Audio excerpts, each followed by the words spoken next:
between Gale Force and Even in Death. Gale Force doing what they know and love on Brax's holdout. Any thoughts on what Even in Death might be looking to do now, going into Battleground choice versus Gale Force? Is there any place that like sticks out to you for Gale Force not to be comfortable on? I mean, not with an opponent like Even in Death, I don't think. Not a big enough one to be able to stand out too much. I mean, other than the direct, go for the wild warhead, go for the wild, whatever that variable might be. But I don't think we have a big enough one to where I'm like, Even in Death could get this here. My first assumption would be like, they go to a small map, they avoid globals, and then they focus on macro double support play. But that's what Even in Death displayed out of all of part 1. So, I mean, it's not like I'm venturing out too wildly. Well, let's check it out and see where we're going. It looks like it's going to be Battlefield of Eternity, chosen by Gale Force Esports. So Even in Death focusing on making sure that they still have first pick going into this next game. I feel like this gives a huge advantage to Gale Force Esports. Not only when you're considered the superior team, a map like BOE, you should be more afraid if you're the lesser one, because it's one of the least forgiving maps. So essentially you're just saying that all mistakes that you may make against a dominant performance team like Gale Force Esports, they're going to get more out of than they would have on other maps. So I kind of feel like Gale Force might be able to get a quick one here. Because Battlefield of Eternity wasn't banned this time around, and I missed what Even in Death banned, Battlefield of Eternity has been Even in Death banned for all of Part 1. So we have no drafting data on what Even in Death like to play here. So clearly they at least did some work into making sure that they were comfortable and confident on this battleground, knowing that it probably was likely going to be a pick from Gale Force. Alrighty then. So, are we 100% confident Even in Death is going to triple cheese this? Like, is every game strategy? I know that they go, like, the idea of catching them off guard, but I can't tell how far it's going to go. Because now I'm going, so. What about this game? What else are we going to see? Like, what does Battlefield of Eternity promote in terms of the wild strategies that other maps don't? The hunt is on. No, that's Lunara. Taronda. Taronda is one. That's the second time I've done that today. Another one would be a little bit of Malthael, but that's not that wild. I feel like I'm missing something here. You're right. Good old Artanis. Artie. Good old Artie. That's what I call him. You call him Artie? we go back. You and Artie are tight. Yeah, man. Who are you closer with, Gary or Artie? Oh, Artie. Artie? Yeah, Gary's just he's kind of annoying sometimes. Yeah. Yeah, like he doesn't when you seem to have a good idea of personal space. Yeah. And the fact that he kind of just sometimes stands there staring off into space when you're like, hey, Gary, why don't you Yeah, you ask him a hang out question, with you're us? just like, dude, like, I'm just trying to have a conversation. Like, hello? What's going on? The old dead eyes. First pick. Garrosh, even more so for Even in Death. Garrosh banned by Gale Force versus them last game. You know, I can't tell if I'm really excited or really scared for that pick, because it's, yes, Roll20's put on a good showing, but it's like, is that just how Roll20 plays with it? Right now that we're going to see another version, he's flat struggled out of all the European teams. The only one who's made him look that good is Roll20. So suddenly to see it first picked and then banned in the first, it's pretty apparent North America's respecting it. There's one other team who loves him and is doing pretty well with him. Who am I missing here? L5. Oh, I actually haven't been paying attention to the drafts yet. Eastern Clash champions, and they comboed him with Stukov too. Did they? Yeah. Oh man. Ariel Uther.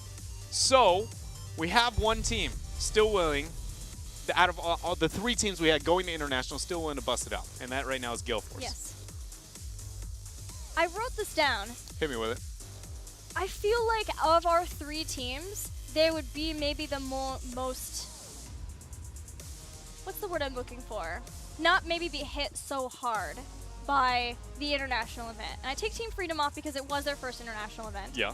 Tempo, I think they're going to be fine. I think maybe they were more, I think that was a Roll20 factor more than probably anything. Although they did not adapt to banning Garage. But Gale Force was already sort of running.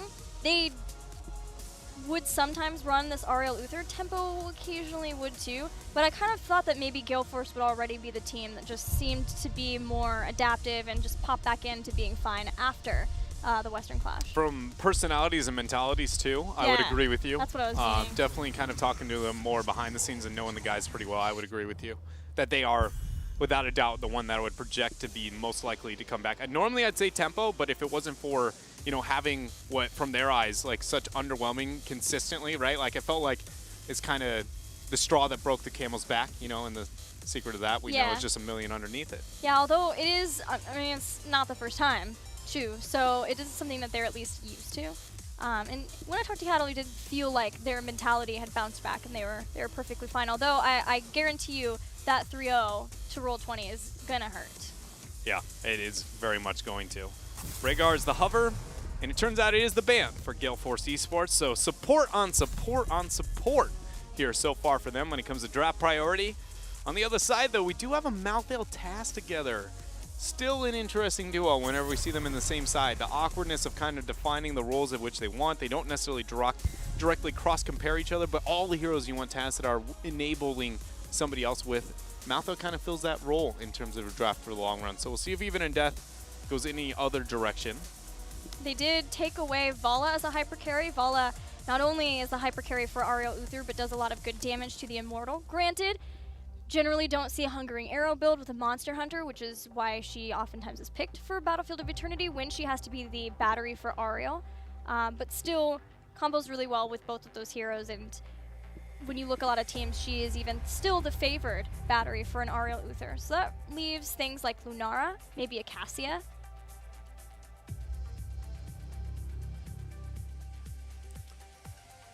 You know,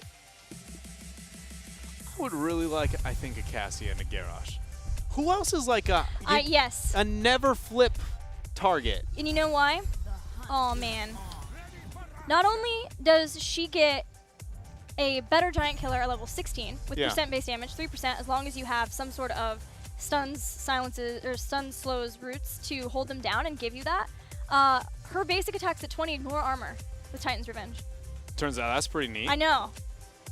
I was like, yes, we got to see Cassia, but they went with Lunara. I mean, she's not a target that I think of when they get flipped. I'm like, oh man, there's no chance. But she does have a really good chance to turn things and make it not as appealing like a Malthael would, right? So I suddenly kind of like that. Also, to note, with this draft specifically, the denying of the Malthael, even though the synergy with the Tanzanite may be a bit awkward, it's going to be really useful to be able to remove that opportunity. And a Cursed Bullet. That's a lot of percentile damage off the table. If you want to rip through Garrosh's health bar. And Stukov again. And Stukov. How's Stukov? I'm excited to see that. First time. Final pick for Gale Force. Seal it in. I mean, let's be real here.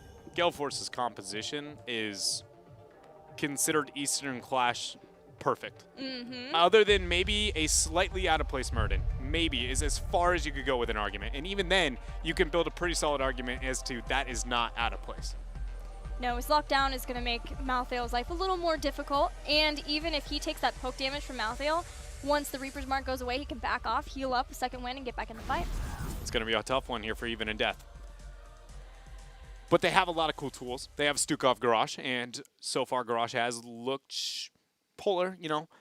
We've learned that he can dominate, and so that makes me optimistic of this one, because other than Roll20's performance, I've always been like, you know, he's flipping some stuff, but it's not looking too hot. I'm ready for it here. And Stukov specifically on BOE, that was the first map when I started playing Stukov. I was like, this is kind of gross.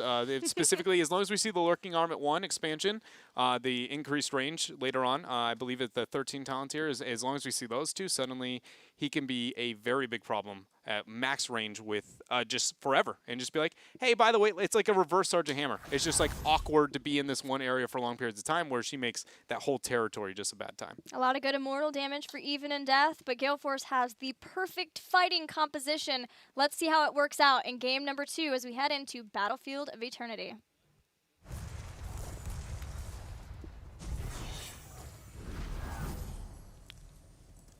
So we do see the Lurking Arm at level 1 here coming out from the Stukov, so we'll keep track if we see even more. Overall, the level 1 doesn't indicate any build, in my opinion, at all. I feel like that level 1 is powerful enough that you could just be like, I'm going to take it, and then we'll decide what build we want to move into the later stages. Other than that, everybody else, when it comes to talents, they're kicking it old school, running the norm. Still thinking on Uther, Battered Assault over Immolation, but we do see that a fair amount. But yeah, the only person I've seen switch off of getting a lurking arm, the growing infestation at 1, is Buds. He likes his weighted pushel build. He's putting a pretty solid argument for it, too. It is weird. I'd have to go back and kind of dissect his impact directly. I did see moments where I was like, that was ridiculous, and other moments where I'm like, is this working out? Is this paying off? But I feel like that is Stukov almost always. Seriously, like his kit alone, ignoring all talents. Let's say there was only one build to go on him. I still feel you would still feel that way because of how his kit plays out. Even June, though. I was just going to say this. I absolutely adore. Going into the Hammer of Lightbringer at level 1 on a map like Battlefield of Eternity is such a good talent adjustment coming out from K1 Pro. K1 Pro's playing the Uther. Yeah, into the double support. That is a change as Lunara goes down. But that is a change because generally in the past when Ariel and another support has been played, Akaface doesn't play the Ariel, it's K1 Pro. And Akaface only had 2 Ariel games throughout all of the first part of Phase 2. We're changing things up here. It is an interesting aspect because though I do consider Ariel the most crucial point in a double support, in theory, in a double support, you should have your primary support player always playing the secondary support because those are always going to be the wild variable. Ariel is the staple, so you can rely on that. So that should be K1 Pro in theory, right? So to see this change up, I mean, I have no direct feelings on whether or not it's good or bad in this case, but it is kind of interesting. They originally go with what exactly you'd expect, and now later they change, whereas normally you'd expect they started this way and then they'd recover. I wonder if this means a... I was going to say I wonder if it means Divine Storm. K1 Pro is maybe the person most known for flanks. Tossin, Michael Udall, Gale Force Esports is going to show up, though, and with the double support, they're going to do a lot of damage here. Fan untouched as Stukov goes down for first blood for Gale Force Esports. Homicidal not going to connect to Storm Bolt as Calf getting a big whiff on that one, but the response here is going to be Gale Force picking up a lot of damage. The flip on to King Caffeine, Dwartos is going to use Storm Bolt response. Fan gets the damage, but his shield's being dropped. It's all about the Immortal race for Gale Force. So yeah, I was wondering if maybe we would see a K1 Pro flanking with the Divine Storm, more of a battle Uther. I mean, I was going to say the Ariel build is also slightly different, not getting any of the Sacred Sweep talents at level 1, getting Searing Light, just for some extra damage that Ariel can deal. So we'll keep track of both of these and figure out, maybe try to figure out why the adjustment of those 2 supports. Yeah, I was trying to think about it off the top of my head, and the first thing that I think of, like, why would I want K1 Pro to be the Uther above all else is only if it would be overly offensive, like with that flank. But I don't feel like Uther has a big enough argument into, doing that. He's such a straightforward character in the end. But we do see him concentrating a bit more on offensive utility with the Pursuit of Justice at 4. I'm assuming he's going to go with, I believe it's 13 auto attack heal. Is that 13 or 16? Where your auto attack? 13. Yeah, 13. I believe that's the talent we're going to see him pick up as well. Nice flip onto Udall. You think that over well met? I actually, you're right with the reset at 1. Ooh. Yeah. I don't know. I do think that into the composition we see on the other side, it's a surprising amount. It's an undervalued talent, and now that we already see a variable build, maybe we see that fluctuation.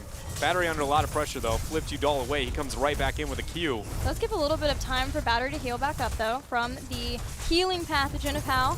The fort destroyed off of the first Immortal, along with the Shaman push. Quite strong for Gale Force Esports. Very well done. Walking away with that early game forward is going to be something that they are going to really be able to use, considering they have that Illidan on their side. That is always something you want to consider.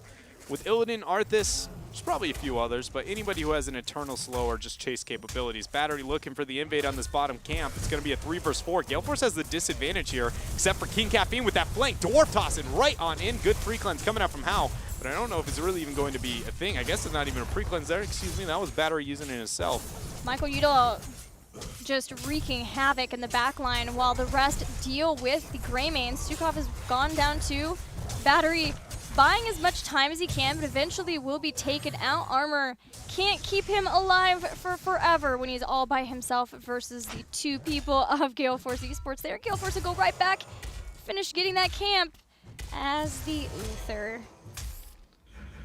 Yeah, that's how I would feel too, K1. Yep, that's how I feel. When you have to Hammer of Justice a Khazra. He's getting it.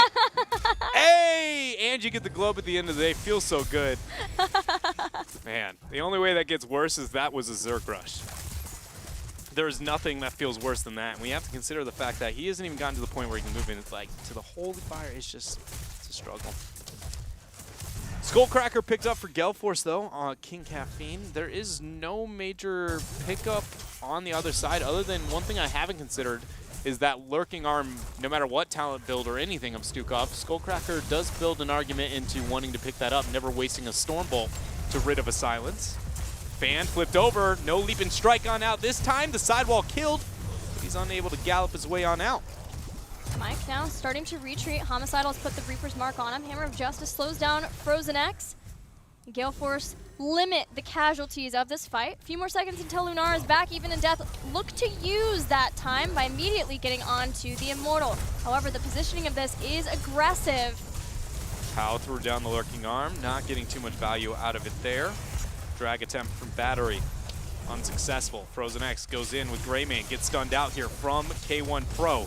A little bit of damage. Mikey Dahl now dancing on in. He's looking to make it happen. Homicidal trying to get the poke out, but he is just a mouth out. Dwarf Toss, Stormbolt. That's Stukov down. Homicidal thrown out thanks to Battery and into the fray, but Battery still being slowed down on his retreat.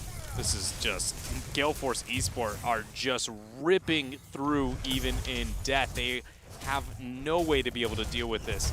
And so, I mean, I have a lot to say on how the angles of playing this game are going to have to change for even in death, but at the end of the day, I just don't know if compositionally and the way that this is played out, they have the resources to be able to deal with it. Now that's what this composition excels at, and even in death, of all people, should know that because they love running this kind of hyper carry with an Illidan. It is what they would get every chance they could get it at the beginning in part 1 of phase 2. And because of that, they are limited to trying to get in, trying to get an engage. Once they have heroic abilities, they'll have Tormented Souls, which will help a lot, and they'll get some more ability of being able to lock down with the taunt, the Warlord's Challenge. But up till that point, Gale Force are going to brawl and brawl and brawl, and this time it'll cause Battery to lose his life. 22 seconds that he's going to be off the table here, and Gale Force, as they are creeping up on the 10s, you can ensure that they are going to have a very healthy Immortal coming online over the next few. Stun coming out from Akaface, very well done. Silence is dropped to try and protect Frozen X. Disengage use, heal coming out from How. He does keep himself alive. It's just more about how this is damage control for even in death. Yes, they aren't dying, but they're also still losing on the other side of the map as we see Mike Udall doing work down here onto the objective. Again, this is going to be the Dragonite, or not the Dragonite, the Immortal. You know, I haven't made that mistake. I've called them Punishers, but a Dragonite, that was a doozy. In the end here, it's going to be their Immortal. Suppose that makes sense. I mean, I respect your ability to try and make me not look like a dingus, That's but my job. at the end of the day, let's be real here. That's a pretty I've gotten far a lot of experience in it, you know? Yeah. It's not my fault they force you with me, you know? I'd be like, show the girl some mercy, and they're like, no, no. She did this to herself. I don't know what you did, but you made the wrong guy mad, that's for sure. You know what you don't want to make mad? Gale Force Esports. Yeah, and with this Immortal, honestly, Illidan should just hunt as soon as possible. If Tassadar shows them anywhere on the map, there it is. Let's go, boys! Time to party! Flailing Swipe buys some time for the team to get back. Homicidal jumping on top of Michael Udall, but the Divine Shield lets him continue the brawl. Oh, pretty Akaface. That was, honestly, it doesn't look like much, but that was debatably near a perfect Divine Shield. Talk me through it, Dread. It's like, because if you saw the damage output, if you go back frame for frame, like there was a lot of damage output coming out right then immediately after dropping the heal at the exact same time, rebuttals the health right at the perfect balance that Illidan wants to be. Divine Shield stopping all the damage immediately as it's coming in. It's one of those cases where you're just like, that couldn't have gotten much better. Mike Udall now with that full HP, he's going to dash on in. Curse Bolt hits, Fan goes over, Aegis is going to stall. Crystal Aegis, but Lunar still goes down. Homicidal at least secures that kill, but Michael Udall keeps going. The minions will be here in a second. Silence doing what they can. Homicidal gets on Michael Udall, and Frozen X is there right behind him. The hunt goes back on to Battery. Akaface being flipped in. He goes down. 2 members of Gale Force still alive. K1 Pro, though, is mounted up. Calf looks like he's got one for himself. in the end, even in death, still struggling through this game, but that victory over that skirmish has at least restored some of the balance here on experience. The 13 talent here is going to be lost, but it's not enough considering the timing of the objective for them to really be concerned. This is even footing, not counting the structures. It just goes to show why Even in Death still, as a team, needs to be respected. They've been working really hard on their macro game, but they have always been very capable team fighters. Homicidal has to be respected in his role as an Illidan, as a Malthael. He is an incredibly dominant player for Even in Death, and the rest work together. This is a team that has been playing together all year long. They didn't have any roster swaps. They came into HGC at the beginning of Phase 2 as a completely formed team of 5 that have been competing through the Open Division all of Phase 1. So they have that kind of good synergy that works really well in their team fights. And overextending just a little bit, getting just a little bit too hyped to try to get an early victory may just work to your demise. And I would feel like another tool that if we are going to see them be more successful into this game is if you notice a lot of the team fights, Gale Force is honestly, homicidal. Good thing not going to land that Stormbolt. The hunt comes in, but I think it's going to be a retreat. After the Stormbolt didn't land, that was not the fight they wanted. Battery, he's mounted up. Nobody's getting the dismount. Finally, he's going to be attempted. That should have happened a little bit sooner because that was almost one dead fan. Keep in mind, though, this is one of the cases where the Lunara has Leaping Strike over Thornwood Vine, which has been rather common recently. Her play, her focus target capabilities, and being the one you want to pick on is a lot less likely whenever that Leaping Strike is there. And so much so, he's going to move into unfair advantage at that 13 talent tier, which is suddenly a huge power spike for them. How? Throwing down the Lurking Arm to zone off a little bit, but it's only the melees that get deterred with that positioning. Good force Vendetta wall. still moving forward. Frozen X found He's body Van, but there was the hunt. Hunt goes down. Frozen X survives. The passive's already used for Stukov. Flip is going to be thrown out. Flailing Swipe trying to buy time. Divine Shield used to cancel the taunt, and now Hao is in a bad spot. Tormented Souls turned right on, and this looks like Even in Death trying to turn things around, but they're torn. Mike Udall has got so much pressure onto the backline that everybody's like, do we go in? Do we go out? Doesn't really matter what you do at this point. Gale Force got the first kill, and they're going to back away to the objective. It looked so good for Even in Death until two things happened. First, the Divine Shield was perfect to get Michael Udall out of the bad situation caused by the taunt of Warlord's challenge.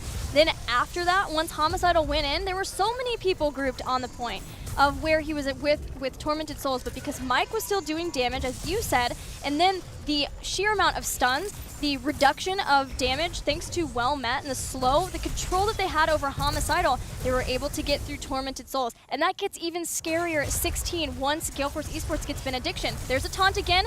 Crystal Aegis this time is the way of making sure that Michael Udall stays safe. And again, Gale Force Esports keeps Illidan alive. No Divine Shield available, though, so Even in Death may have a window to try and capitalize, considering one of the heroics of the supports is down. Fan over the side, questioning when he wants to throw out that splintered spear damage.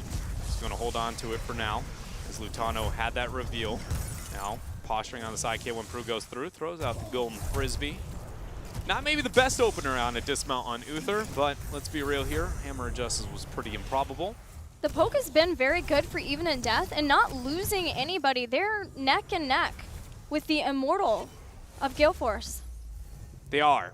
I just wonder if when you hear that little, I want to say it's a wisp of a noise, which is called the hunt. You know, if you aren't listening to the Hatred of 10,000 Years, whatever that little psst, it's coming in, it's going to one-shot somebody, they need to be able to survive that. The biggest thing for me here is going to be Hao and the Lurking Arm. He's using the Lurking Arm as a way to deter all the other members of moving in, rather than finding a way to, or not even that, he's just waiting for the most optimal chokehold to try and use it. I want to see him use it more defensively on top of himself. K1 Pro is going to be flipped in. The hunt goes down, but Immortal actually gets the stun. K1 Pro drops the Divine Shield. There's a great flailing swipe, but at the end of the day, it is Even in Death who are down already one member. Mike Udall goes in. That battered assault value is going to be real through that choke. Leaping Strike flipping onto Battery. This is 3, going to be 4 once Mike Udall is done with Homicidal. Good shield use. So it looks like Lutano is now the focus. Mike can leap over this wall if he wants. Looks like he's going to play it safe. Really well done of Gale Force to focus on Hao. As a Stukov, when you've been found out in your positioning the way that they were, being able to take him out, bringing him down, and then K1 Pro staying alive, running around, using the vision, making sure that he could get back and heal up, then come back into the fight once the one support was down. And that's the brilliance of the double support comp in a nutshell. Because you have the two support, if one is focused and they run away, even if they die, sometimes you're able to turn the fight just because, like that, if Uther had died, still had the ghost heals.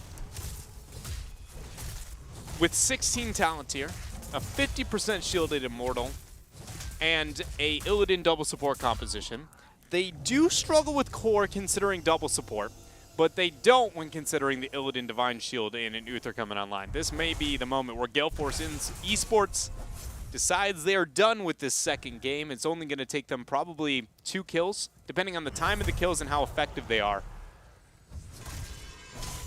They will have enough for lethal. Reaper's Mark poking down, but until the shielding is gone, Homicidal can't step all the way forward. Just going to continue to poke all of the members. Force Wall denies all of Gale Force from jumping in, but they have found somebody, and that somebody is Garrosh. Homicidal jumps back in on top, and along with the flailing swipe, pushes them away. But Homicidal still way far up in the front, is brought down right away from Gale Force Esports, and they are getting those kills that you said they needed to try to end the game right here. Illidan surviving was the last thing that Even in Death wanted, because that is for sure going to be the reason this core ends up falling. Gale Force Esports in pretty dominant fashion here in game 2. Took them 16.5 minutes, 14-5. But once we finish it up, this is Gale Force taking a pretty solid lead, 2-0 over Even in Death. Even in Death had one really good fight up for the top keep when Gale Force got just a little bit too aggressive, but Gale Force control over the Immortals, their ability to use the times where they were ahead and consistently brawl, even from the beginning, made it hard for Even in Death, and they fell behind right away. So now the question is, does Gale Force Esports get the wild pick? The one where they get up 2-0, they bring out the wild, crazy one, and if so, what is that hero? My guess is Murky. What is yours? Another Tronda. Yeah, you're probably right. But we just got Battlefield out of the way, but they were willing to use it on Tomb, which is like one of the highest risk high reward. If you are going to run that strategy, I hope to see it on a map like Dragon, just with the new Dragon Knight. You know, you say Murky, but I said Tronda, but that's not cool enough for me, so I'm retracting my vote, and I'm voting for the Butcher. We'll see if we get that or if we're going to have a Murky as we head into the break. When we come back, game number 3 between Even in Death and Gale Force Esports. Zod is a ranged bird.